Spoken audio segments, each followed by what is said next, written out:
I just want to say hello to everybody. Welcome to Talk About You.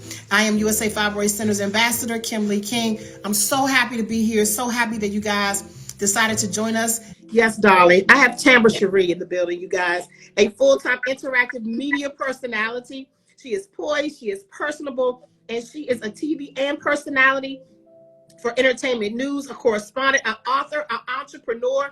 She is also a host and the star of On TV's Belle Collective. And she is with us tonight to talk about her journey with fibroids, because you made airwave frenzy by sharing your story about having fibroid tumors. Literally, one of my producers in the very first season of Belle Collective, I actually had a doctor's appointment where it was just a follow-up because I've had fibroid surgeries before.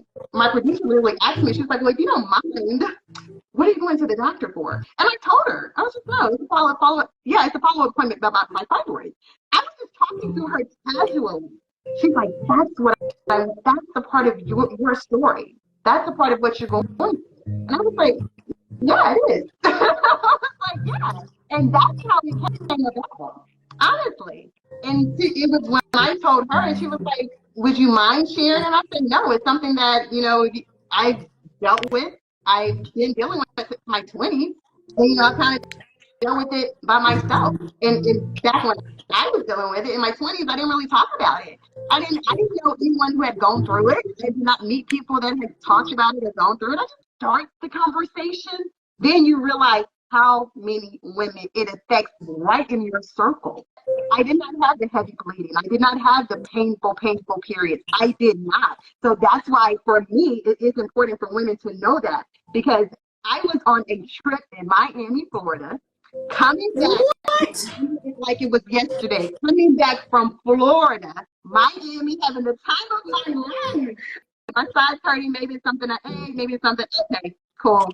Next day, continues to hurt at work, like, okay, like, what is going on? It got worse, so I called the doctor. And it became so painful, I called the doctor, and he's like, okay, come on in. When I went to the doctor's appointment, I remember parking in the doctor's appointment. Well, I didn't come back out until like a week later, because once I made it in, that's when they're like, they weren't even calling it a fibroid. They were like, you have a mass on your stomach. And I was like, wait, what? I was like, a mass? And he's like, you have a mass on your stomach. Like, okay, what is this? What? And they were still calling it a mass. I had emergency surgery. My very first biopsy was emergency. So I had the surgery the very next day. Wait a minute. So you had this pain and you go in for emergency surgery. And so what was the surgery that they gave you? Do you remember? Yes, it was a myomectomy. They were very large. And they were like, I'm surprised you didn't feel this before. Because the simple fact, I remember the doctor telling me, if we would have been doing ultrasounds, we would have caught it. Who goes to the doctor and asks for an ultrasound? I thought that was something for pregnant women. In your experience, would you suggest that women ask their doctors for ultrasounds? Oh, I do now. Wow. Yes, I do. And when they came in after that surgery and said I had a fibroid, keep in mind, I was in my 20s. I had graduated from college. I had to ask, what is that? I want you guys to know exactly what a fibroid is, because you might not know what they are. They're non-cancerous tumors that actually grow near the uterus, and they actually cause you to have heavy periods, longer than normal periods. You'll have bloating, you'll have cramping, you'll have, just maybe some clotting, you'll have cravings. And what they do is they literally suck the life out of you. It's amazing, because if you look on the television, you see me going to a fertility doctor, but people have to understand that fertility doctor was the doctor who did my fibroid surgery. So that's how we met. We met in a different lane. He was a doctor that came from my Black female OBGYN, who's amazing, who recommended him to do another surgery. And that's how we were connected. And so it's about, I didn't know about fibroids coming back. Like, I had to learn that on my own. I had to do the research and find like, oh, they can come back? Wait, okay. So then I started changing what I was eating, what I was putting into my body. And they did come back, but they came back years later. So I never had a doctor to tell me that I needed to freeze my eggs or anything like that. I made the decision to freeze my eggs and embryos on my own.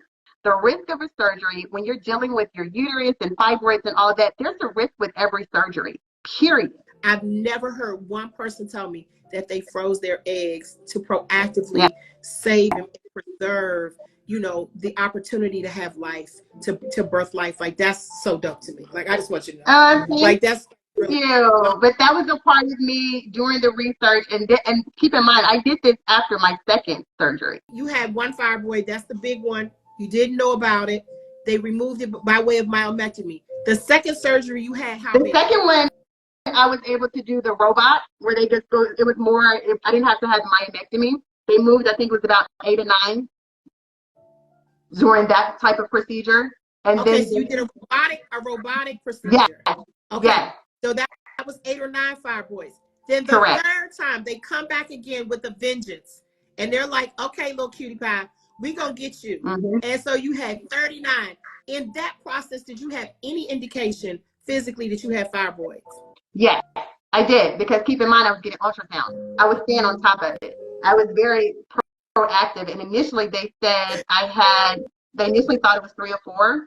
Then I went to do the actual, where you go through the machine, and that's more like an MRI. They look more detailed. They said it was about 15. That's why I said the last one was 39. And that was the most fibroids I ever had. I did make the decision to unfreeze one of my embryos. I made the personal decision, and that's when I learned I had another fibroid. I learned that. That's what I learned first. I learned I had another fibroid, and then I was like, wait, do you want to try one of your embryos? And I did make the decision to personally unfreeze my embryos. And the very first time that we did the IVF, and it did take. You had a baby. I did. I had a little girl. You have a little girl. Congratulations to you. So that must have been very rewarding after going through all. I actually consider that to be a miracle, baby. I am so thank you so much. I'm so grateful for you. And if any of you that are watching, if you're concerned about painful periods, if you're concerned about having fibroids, make an appointment today with the USA Fibroid Centers. We have over 40 outpatient clinics across the country for ultrasounds and for accurate diagnosis. Okay, we want you to have an accurate diagnosis. Remember, size and location make the difference in what surgery you can actually get. We do a surgery here at the USA Fibroid Centers called the UFE. It is the Uterine Fibroid Embolization. It is a non-surgical procedure that we do right here at the USA Fibroid Centers at one of our outpatient facilities, and we're happy to help you and to lead and guide you to the best surgery for you. The best surgery for you. And no one else can say this, because I know you said you had fibroids a few times, but the UFE procedure has a 95% success rate in relieving your symptoms, and you have a shorter recovery than any other surgery. So this is something that I want to add to this. It's the caveat. It is the icing on the cake for the procedure. Thank you. Kisses and all the love. All the love. And we wish you all the best. Please kiss that beautiful baby for me. Thank you. And thank you again so much for joining us tonight. We love you, bless you, and we will talk to you soon.